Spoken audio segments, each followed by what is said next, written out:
Hello and welcome. Tonight, lion mauls 35-year-old handler to death at Olusegun Obasanjo Presidential Library Wildlife Park in Abeokuta, Ogun State.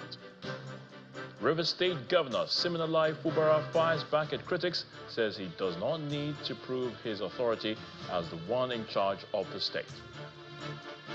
President Bola Tinubu appoints Mr. Joseph Tegbe as the Director General and Global Liaison for the Nigeria-China Strategic Partnership following the agreements reached during the President's visit to China earlier this month. And the Israel military says it has carried out large-scale airstrikes on Yemen targeting what it calls military targets of the Houthi terrorist regime. We begin from Ogun State in Nigeria's southwest, where a 35-year-old zoo worker has died doing what he loves, handling of animals. Now, the State Police Command, which confirmed the incident in a statement, says Babaji Daule, who works at the Olusegun Obasanjo Presidential Library, Abeokuta, was killed on a Saturday by a lion under his care. The Kogi State-born lion handler was said to have forgotten to secure the locks and barricade the lion's enclosure before approaching the cage to feed the animal. This reportedly allowed the lion to escape and attack the handler, resulting in injuries to his neck and eventual death. The statement further states that the victim's body has been removed and taken to the mortuary at the Jai General Hospital, while the wild lion was shot to release its grip on the handler. In Ebonyi State, the state government has confirmed 3 additional deaths from the cholera outbreak that previously claimed 10 lives in Ndibukote community in Izi local government area. Now, the State Commissioner for Health, Dr. Moses Ekuma, who disclosed this during a press briefing in Abakaliki, the Ebonyi State capital, says about 69 cases of cholera have been confirmed across the state.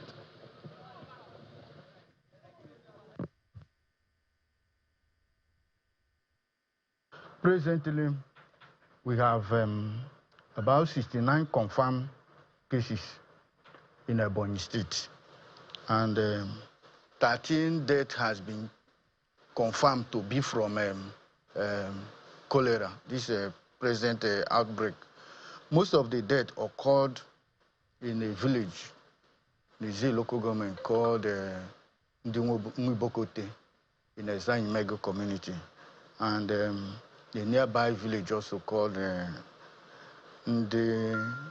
Ndogbagobash.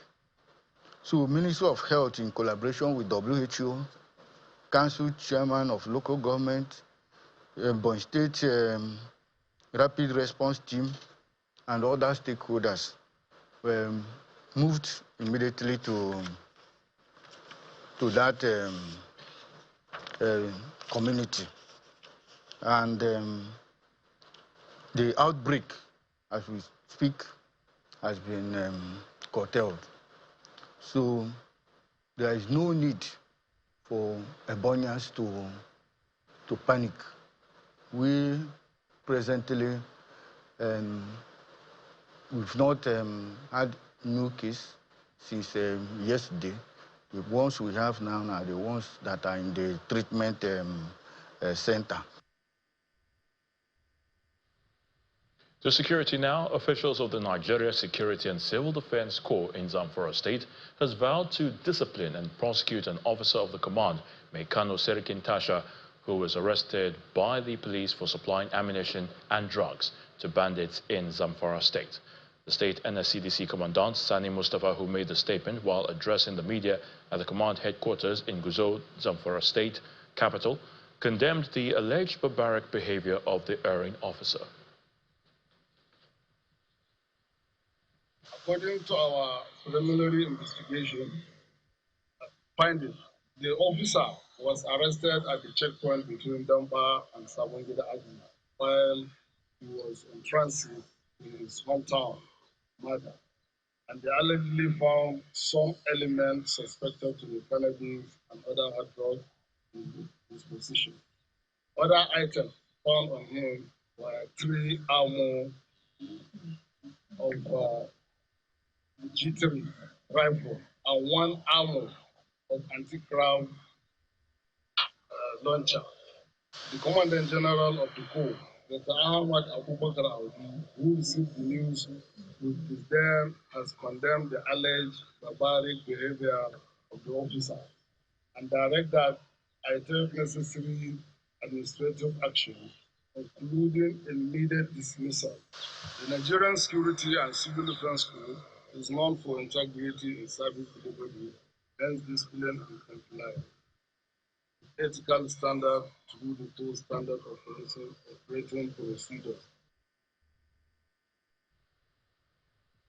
From there, we move to River State, where security concerns are heightened, not just because of the anxiety that comes with the last quarter of the year, but because of the tension that has enveloped the state for some time. In this report, our correspondent, Deborah Agbalama, takes a closer look at the current security situation in River State, one of Nigeria's key oil-producing areas, and what the authorities are doing to address the concerns. In a state as vital as Rivers, security is paramount, especially as the Ember months approach. We begin with the River State Police Command, led by Commissioner of Police Olatunji Disu, who assumed office in November last year. Mr. Disu, who is the outgoing Commissioner of Police in the state, explains that when he took office, crime rates were on the rise, with frequent cases of kidnappings and armed robberies.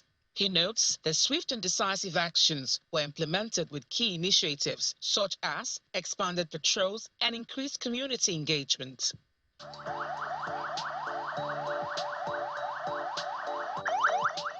The police commissioner also acknowledges the support of the River State Governor, Similaye Fubara, who provided 100 new patrol vehicles to the command. These have significantly boosted the police's ability to respond quickly to crime hotspots and improve surveillance across the state. Our duty as police officers is to ensure that we make sure the place becomes cold, warm enough for people to move around without being attacked by any kind of hoodlums or criminals.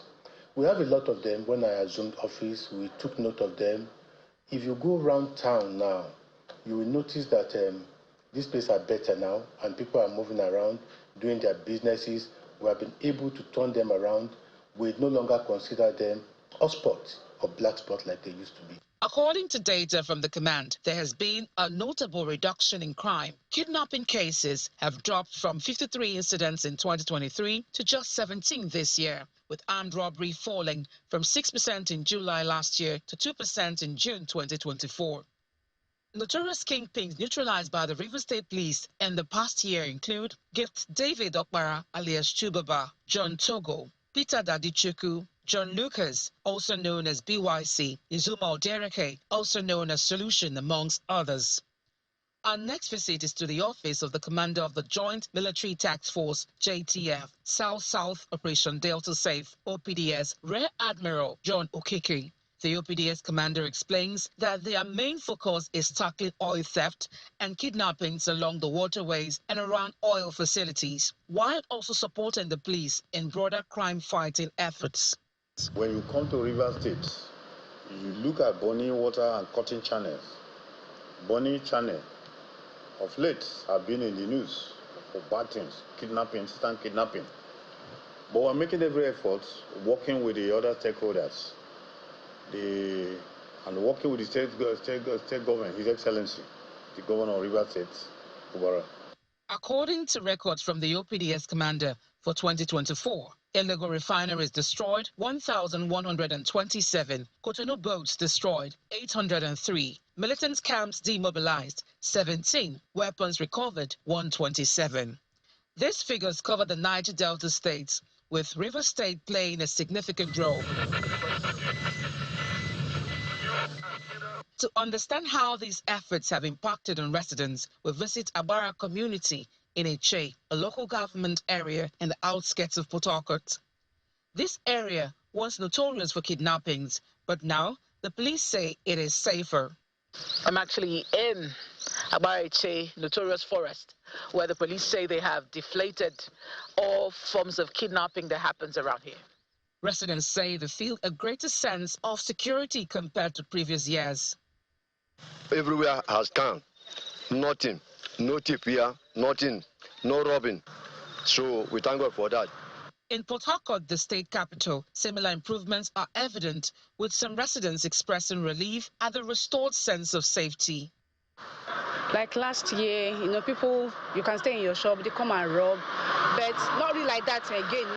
So, what are the security agencies' plans for proactively combating crime as the Ember months progress? Intelligence experience have shown to us that the Ember months are periods where every kind of crime you can think about go on the increase. We have done that. We have done our operation orders. Divisional police officers, area commanders have been tasked. We have data of crimes in their various areas. They have been tasked to ensure that crime do not go on the increase within their areas of jurisdiction.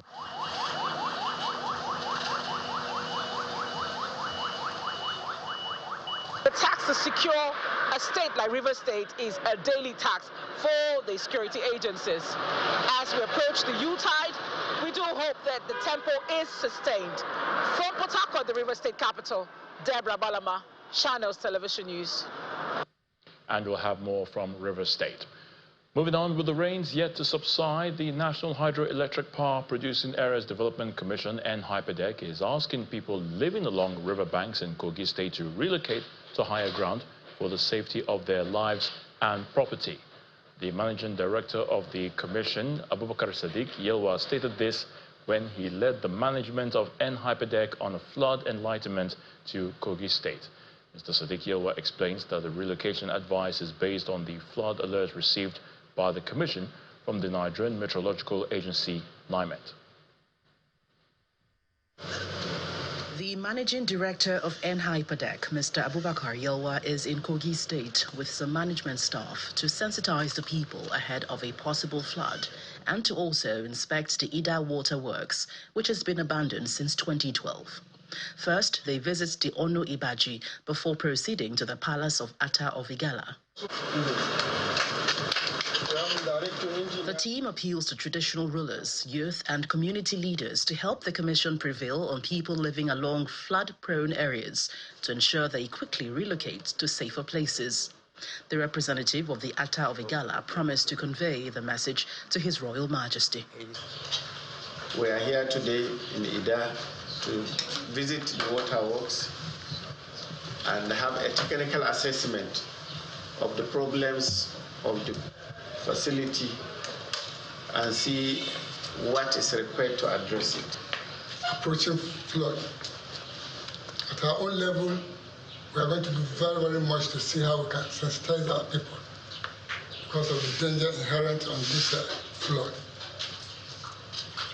We will sensitize them to make them be aware that this is what is coming so that they will get prepared in time. Done with the inspection, the managing director assures that NHYPEDEC, in collaboration with the Kogi State government, will resuscitate the 1 million litre capacity per day waterworks to serve the people of Ida and its environs. I have seen a neglected facility that should have been put to use for long. I have seen a facility that has the capacity to improve on the life of the people. Reviving the moribund Ida Waterworks to end water scarcity in the ancient town remains paramount to the Kogi State Water Board. From the analysis already given, they are being abandoned and in a dilapidated form. And we are only hoping with their intervention and in collaboration with the state government, we will see.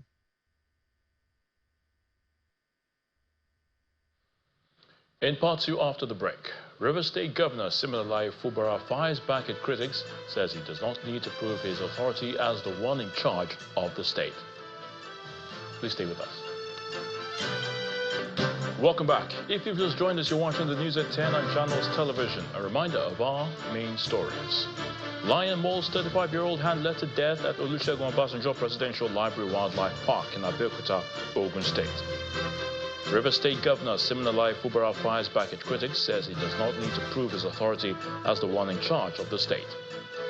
President Bola Tinubu appoints Mr. Joseph Tegbe as the Director General and Global Liaison for the Nigeria-China Strategic Partnership following the agreements reached during the President's visit to China earlier this month. And Israel military says it has carried out large-scale airstrikes on Yemen targeting what it calls military targets of the Houthi terrorist regime.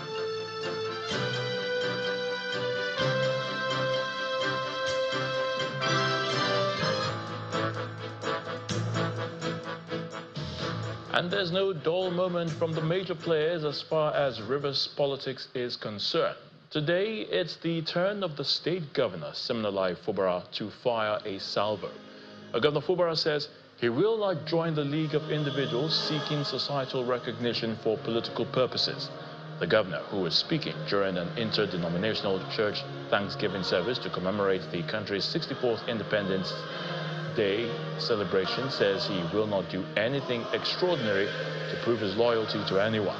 The governor also spoke on the upcoming local government elections in the state, urging citizens to exercise their voting rights responsibly and without violence.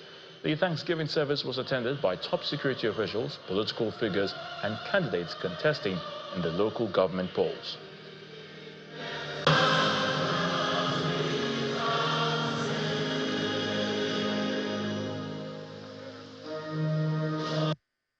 Anybody that is making noise for recognition is a sign that you have lost it.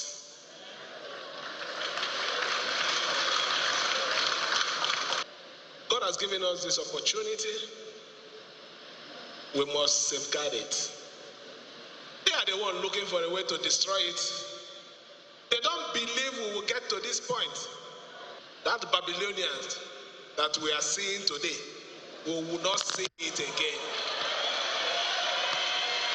Look, God has a reason for allowing the devil or the evil one to stay long. It's not that I can't take him away or take them away, but he gives them time to repent. And when they continue, it will come heavily, and they will say, it would have been better that I live when I had to. That will be our story in this state. So don't be scared of anything. We have gone past the most difficult state. That is the truth. Nobody can apologize for me.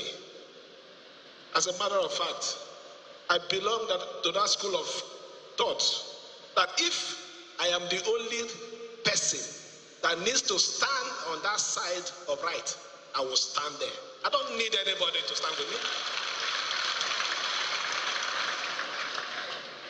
I cannot give my kidney or my liver to anybody. I won't.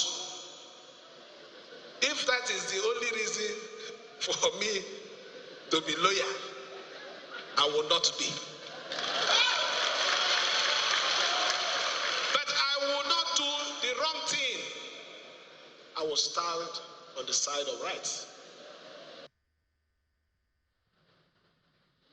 It is less than 48 hours to the landmark date that Nigeria became an independent sovereign state. Tonight, Babajide Ogun, founder of Leadership by Data and Channels Television's data analyst, is right here to share more insights about Nigeria's development journey since 1960. Babajide, great to have you again. Good evening, Ayatollah. All right, so 64 years of nationhood, October 1st, which is very, close by. But let's start by looking at Nigeria as it was back then in 1960. Babajide, how different was Nigeria then compared to the Nigeria of today? What are the facts? Is Nigeria still holding on to the visions of the leaders of yesteryears, of the founding fathers? Looking at it, 64 years, but there's a particular way I'd like to look at it tonight, and that's, in all these 64 years, there are different ways to look at it. Some people look at the 64-year journey. Some people look at half of it, which is the first 32 years after 1960, and then that takes us to 1992, and then 32 years after 1992 brings us to 2024. In simple terms, I would like us to divide 64 years, and if this represents the 64 years,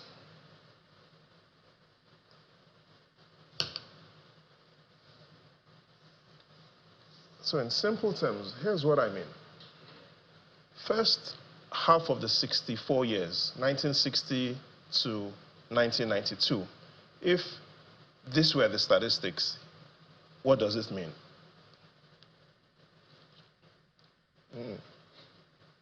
This is Nigeria, 1960 to 1992, first of 32 years. Now, what of Nigeria, 1992 to 2024?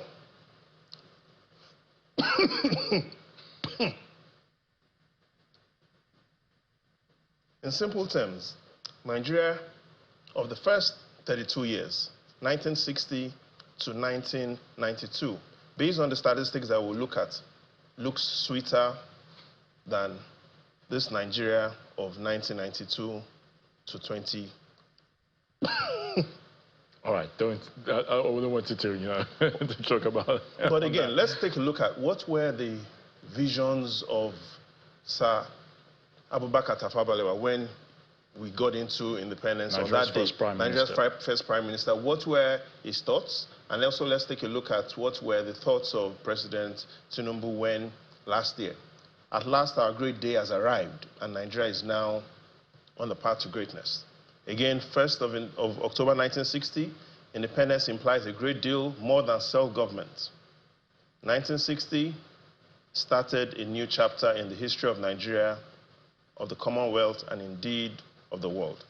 Last year on Independence Day, what were the thoughts of President Tinubu? No one is greater or lesser than the other. This nation belongs to all of us. Some have said that our country will be torn apart. They are forever mistaken. Here our nation stands, and here we shall remain. We can do it. We must do it. We shall do it. And that's how President Tinubu's statement ended. We shall do it, we must do it, and we can do it. The question Nigerians are asking is, when will we do it? And so we're hoping that on Independence Day next week, the President will answer and provide a lot of information on when should will be, we should do be it. this week. Should be this week, exactly. On Tuesday. In less than 48 hours, like you said. So Nigerians are waiting to really understand when will we do it. So, PoliticsToday, is there an easy way to actually summarize, Nigeria's challenges, the overall challenges and opportunities in the last 64 years? Just like I started. For us to appreciate. For us to appreciate, just like I started. 64 years represents two halves. First half of 32 years, 1960 to 1992, and the second half of 1992 to 2024. What made me choke in this second half and what made me smile in this first half? Let's take a look at the statistics, because it then provides clarity about our 64-year of independence. As a 1960, 46 million population, midpoint 1992, 102 million. In the next 32 years, we've doubled our population, now 240 million. Poverty rate in 1960, no statistical records that are accurate on that. However, the National Bureau of Statistics has information on how many Nigerians were living in poverty in 1992. That was put at 39 million. Now we are looking at a nation in excess of 150 million people that are classified as poor. I have to listen carefully to what I'm about to tell you. As at 1960, the equivalent exchange rate of the dollar was 70 kobo to a dollar. What was it in 2024? As at 2024, it was the equivalent of 1,700 kobo. And if we can take a look at the previous slide before this, exactly. 70 kobo in 1960, as at 1992, the equivalent of 17 naira, you heard me right? That's the equivalent of 1,700 kobo. Now we are looking at 165,000 kobo, 1,650 naira. Prime lending rate, 7% as at independence. 1992, based on the economic challenges, 29%, and that's for those that were classified as prime customers. We are still in double digits. Important for Nigerians, and these are statistics for the common man. Petrol then per liter as an independence, the equivalent of less than 1 kobo. 1992, you could buy a liter of petrol for 70 kobo. You heard me right, 70 kobo. 32 years after, we're like now at 895 naira in kobo terms. That is 89,500 kobo. So these are the critical statistics for the common man. Population has increased significantly. A lot more Nigerians are poorer. and things are more difficult to afford because of the exchange rate. And a classic example, which we've compared in these two halves, is petrol. So what should government really focus on now, especially in these tough times? The president seems to have a clear vision. Now it is what will be the next mission. One of the first ways to look at it is what sort of Nigeria do we want to have, especially if we've looked at 62 years back and we feel that Nigeria is still punching below its capacity. So the question now, Ayotunde, is what will Nigeria look like in another 64 years? So what's the vision? If we take a look at some of the critical indicators, in another 64 years, where will Nigeria be? And if we take a look at that vision, based on our current population growth rates, 2%, 2.5%,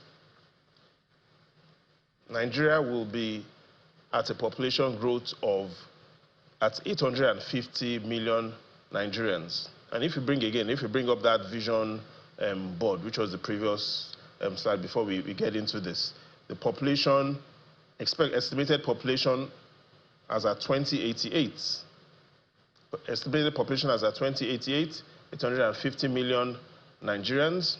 It is expected that if our vision goes right, we'll reduce population living in poverty to less than 50 million. It is expected if everything goes right, we'll reduce our lending rate to as low as 5%. All right, so a whole lot to unpack there. But of course, this will be President Bola Tinubu's second Independence Day speech. What do you expect on Tuesday? So on Tuesday, Ayotunde, a lot of Nigerians, for the very first time, almost everything everybody says will be correct. Apart from the president's speech, we expect a lot of other dignitaries to make statements. And if you take a look at our expectations and why we feel that what everybody will say perhaps will be right, is we're expecting beyond the president's speech, what will the former president Olusegun Obasanjo say if he were to issue statements? Clearly, we'll be talking about being dissatisfied about leadership. Atiku Abubakar, from his statements and looking at his trends, is expected to talk about uninspired governance. Peter Obi is likely to talk about his doubts, yet is hopeful. The Minister of Finance, Wale Edun, is likely to talk about him being optimistic. We're looking at the chairman of the group's CEO of the NNPC talking about him being confident about the state of affairs of the country. The military Chief of Defense Staff General Musa is likely to talk about the secured future. The president is going to talk about better days ahead. However, the most important is what will the common man be talking about? And if we look at the trends, it is likely that the common man will be speechless and might be confused. We'll definitely leave it at that. Of course, interesting times indeed. Your orange might have a better taste than mine. You never know. You never know. But we look forward to the Independence Day anniversary. Babajide, thank you once again. The pleasure is all mine. Still ahead on the news at 10, President Bola Tinubu appoints Mr. Joseph Tegbe as the Director General and Global Liaison for the Nigeria-China Strategic Partnership, following the agreements reached during the President's visit to China earlier this month. Please join us again. Welcome back. The federal government has handed over 6,400 capacity compressed natural gas buses to the Organized Labor and the National Association of Nigerian Students. At the presentation of the buses held within the premises of the banquet hall of the State House Abuja, the Ministers of Information and Finance say 700 CNG buses are also being expected in the country. Our State House correspondent, Emperor Sami, reports. Since the removal of subsidy from premium motor spirit, also known as petrol, in 2023, Nigerians have been paying through their nose for transportation fare and commodities. While the clamor for the return of subsidy regime continues among the citizens, the administration of President Bola Tinubu says the solution lies in gas, targeting to get over 200,000 vehicles and tricycles to run on compressed natural gas, CNG, as a cheaper source of energy. Here are the premises of the State House Banquet Hall. The government is handing over 64 CNG buses to the organized labor and students. The emphasis is on mass transit. The emphasis is on intervening on the side of workers so that they have cheaper transport that helps them cope with the increased price level generally. 40 number of the buses are for the organized labor, while the students get 20 and the Federal Capital Territory is to get 4. However, representatives of the organized labor ask for more. Beyond the workforce, let's not forget the downtrodden, the most vulnerable in our society, whose welfare must also be considered in national policies.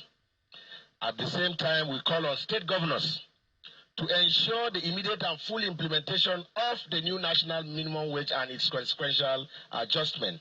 I can categorically state that Nigerian students will be very happy in celebrating the 64th anniversary, independence anniversary of this country. We are happy. When the speech is over, the tape is cut. The federal government says more of the buses will soon be distributed. Over 700 of these buses have already been ordered. Now, these are the first sets that we are giving out to symbolize the official commencement of this initiative of Mr. President. Mr. President have noted that we will require investment upwards of 250 million by the public sector to support and to encourage the private sector to put in their own money. So next year we'll see no less than 250 billion naira. At this time last year we just had 7 convention centers in Nigeria. Today we have well over 125. Actually 53 of them were doing conversions over the weekend under our program. That allows conversions to be done for commercial drivers for free under the commercial conversion incentive program. So that's a good thing, and I think it's going to continue. The government is also looking forward to empowering more youths through the CNG initiative. In the next 1 year, we will have over 7 million Nigerian youths on this initiative that are employed. The federal government also says over 400 CNG kits have also been handed over to private sector transporters in 4 states as part of efforts to lower the cost of fueling vehicles used for public transportation.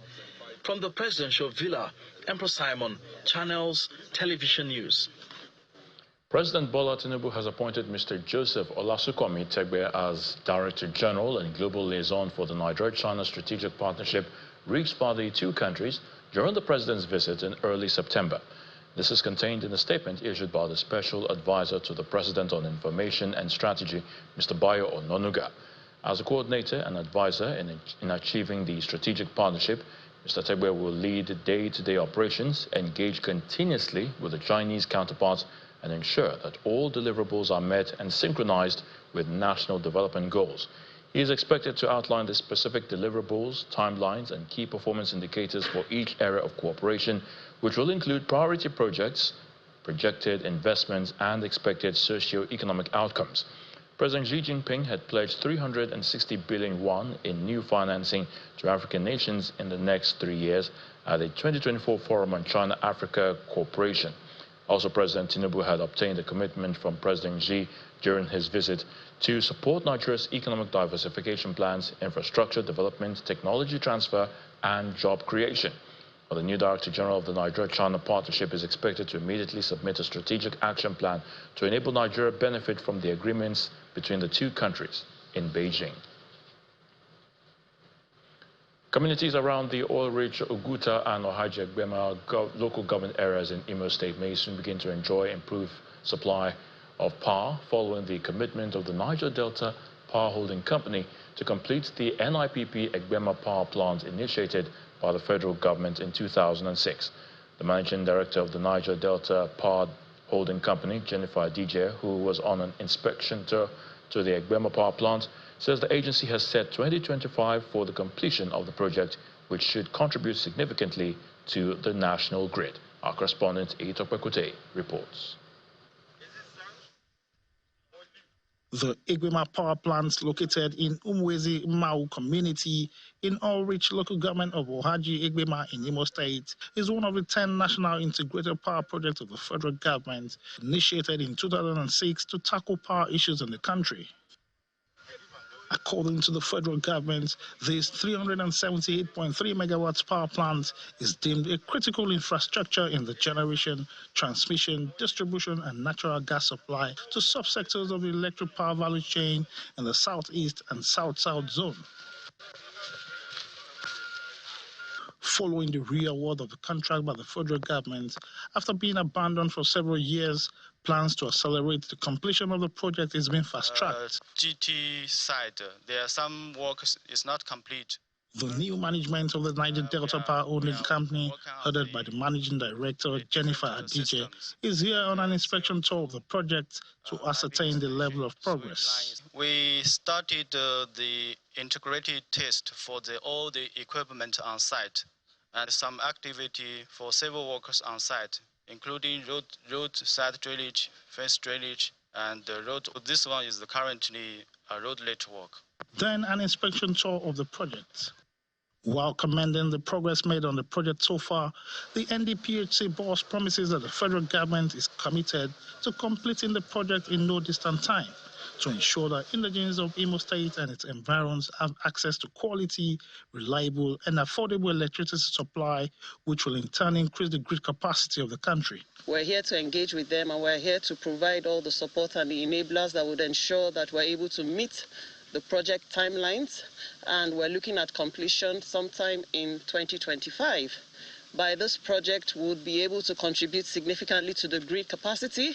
By this project, we're able to align with the vision of Mr. President to ensure that we scale our energy capacity to be able to provide and offer energy inclusion via bridging the access gaps for vulnerable Nigerians in underserved communities. Hopefully, with this renewed commitment by the federal government in collaboration with the state government, the issue of epileptic power supply in Imo State may soon become a thing of the past. Ejitope Kuteyi, Channels Television News. The Kaduna State government is supporting commercial agriculture in the state by distributing free farm inputs to 120,000 farmers across the state. The farm inputs, according to the State Commissioner for Agriculture, Muritala Dabo, include tractors, 500 trucks of assorted fertilizers, pesticides, seedlings, and many others that will enhance agricultural productivity and improve the state's revenue, which relies heavily on agriculture as its economic mainstay. Agriculture, according to available data, makes up 43% of Kaduna State's gross domestic product and also contributes to Nigeria's food security due to its leading position in ginger, tomatoes, sorghum, and maize production. It is for this reason that the state government is determined to maintain the lead by providing 120,000 smallholder farmers with assorted farm inputs and the procurement of 500 trucks of assorted fertilizers, from which 240,000 bags have been distributed free to farmers. We want to focus on yield improvement.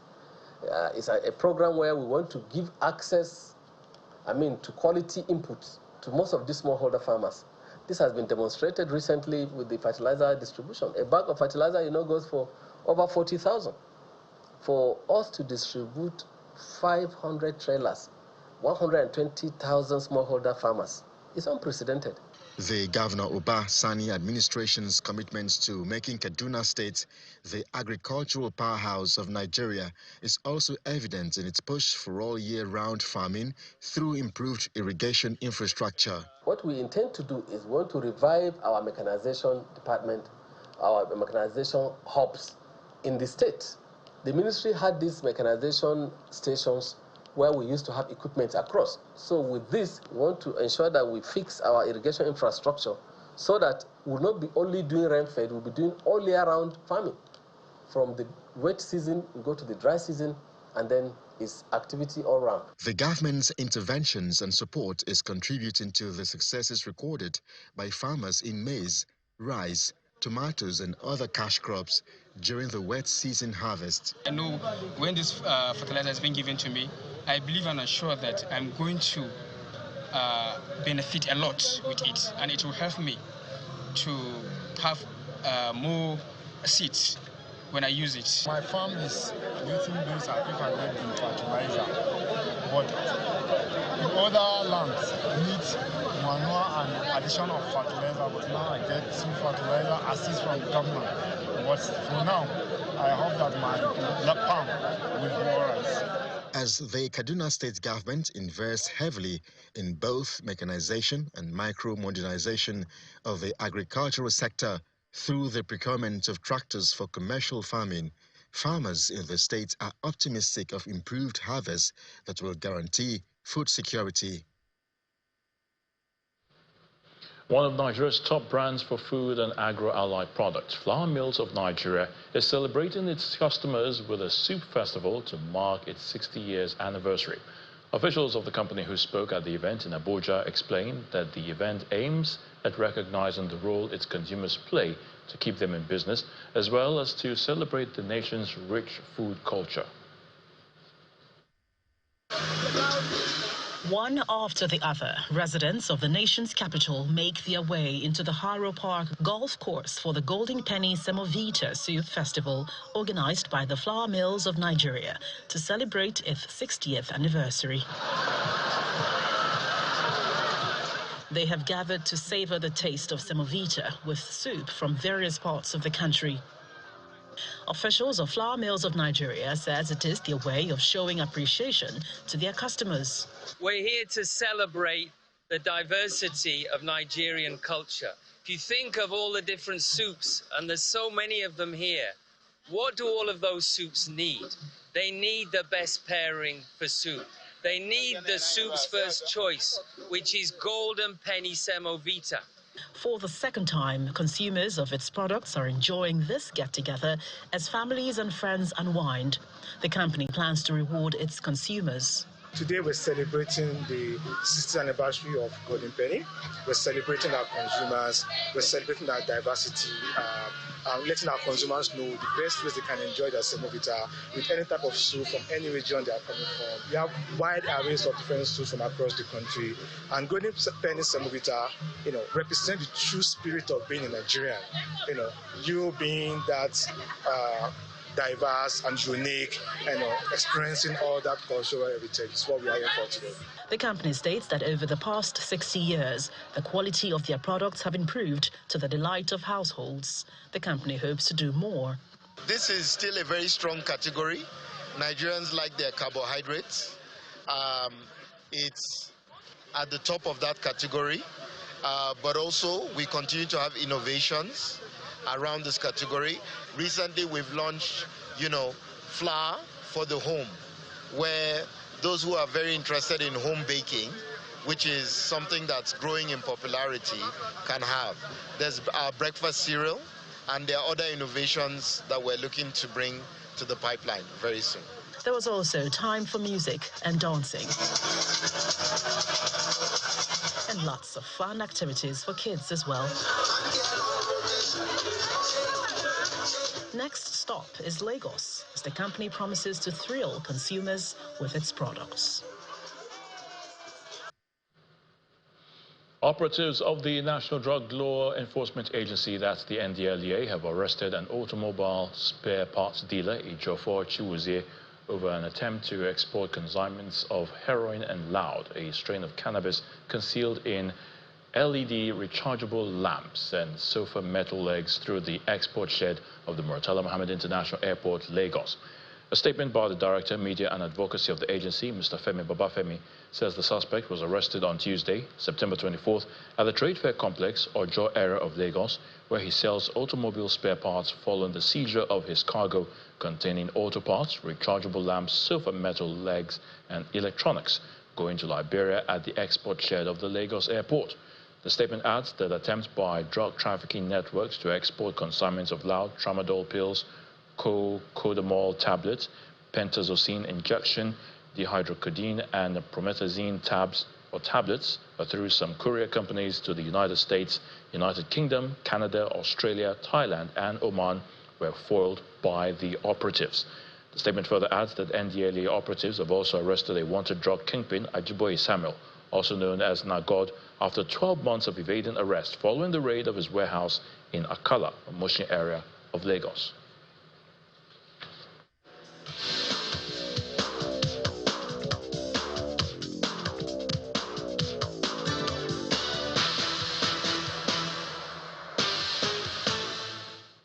Match day 4 of the 2024-2025 Nigeria Premier Football League play this evening across the country recorded 16 goals. League leaders Remo Stars beat defending champions Rangers International 2-1 in Ikenne, Ogun State. Finidi George led Rivers United to a 2-0 win against his former coach team Eyimba International in Port Harcourt. Plateau United and Bendel Insurance picked away draws. Abia Warriors beat Kano Pillars. Katsina United enjoyed a 3-0 home win against Lobi Stars.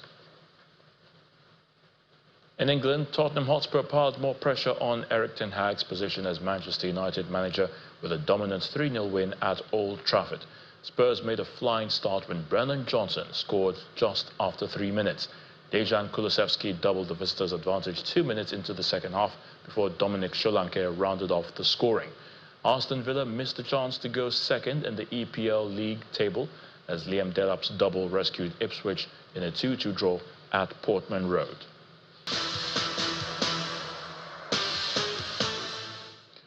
Houthi-run media says at least 4 people have been killed and about 33 more injured in Israeli airstrikes in the port of Hodeidah today. Israel confirmed it carried out large-scale airstrikes on Yemen today, targeting what it calls military targets of the Houthi terrorist regime. It says power plants and the port were hit in Ras Isa and Hodeidah. Now, the strikes come as Israel carried out more attacks across Lebanon and Hezbollah fired more rockets into northern Israel.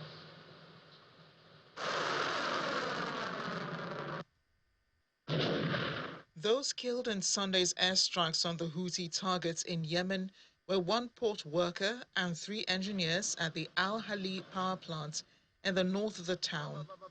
As at early evening, news media said rescue teams were still searching for people under the rubble.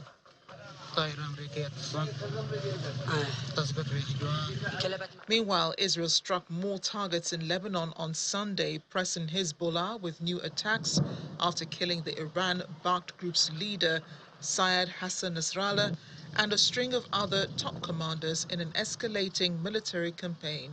The IDF has also said it killed senior Hezbollah figure Nobiol Farouk amid ongoing exchange of strikes between the two sides. Hezbollah has not yet commented on Cook's fate, but supporters have been posting mourning messages for him since Saturday. Smoke plumes could be seen rising from buildings in the Lebanese capital Beirut on Sunday, just after Israel's military said it conducted a precise strike on a target in the Hezbollah-controlled southern Beirut suburb of Dahir. The Israeli military says it launched an extensive attack across Lebanon on Sunday, involving dozens of warplanes. It said it attacked about 120 military targets of the terrorist organization, including in southern Lebanon and deeper into the country.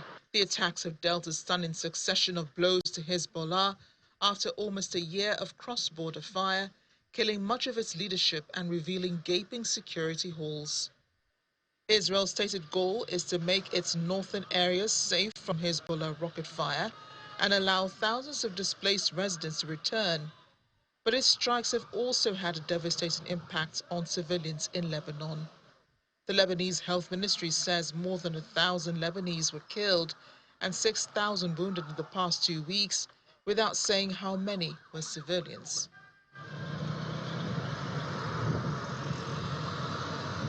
In the meantime, displaced people are finding their way to open spaces. Those fleeing the Israeli strike in southern Lebanon were seen taking shelter in a parking lot in the coastal city of Sidon.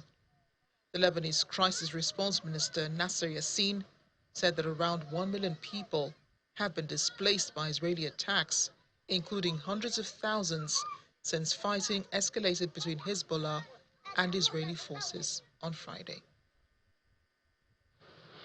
And the main news again. A lion has mauled its 35-year-old handler to death at the Olusegun Obasanjo Presidential Library Wildlife Park in Abeokuta, Ogun State.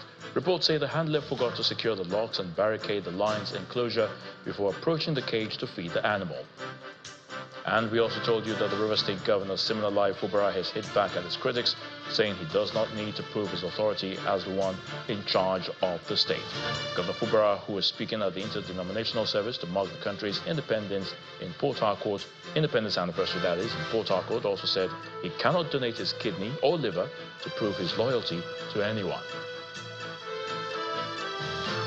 That's the news at 10 tonight. Thank you so much for watching. I'm Ayo Tunde Balogun. Have a good night and please stay safe.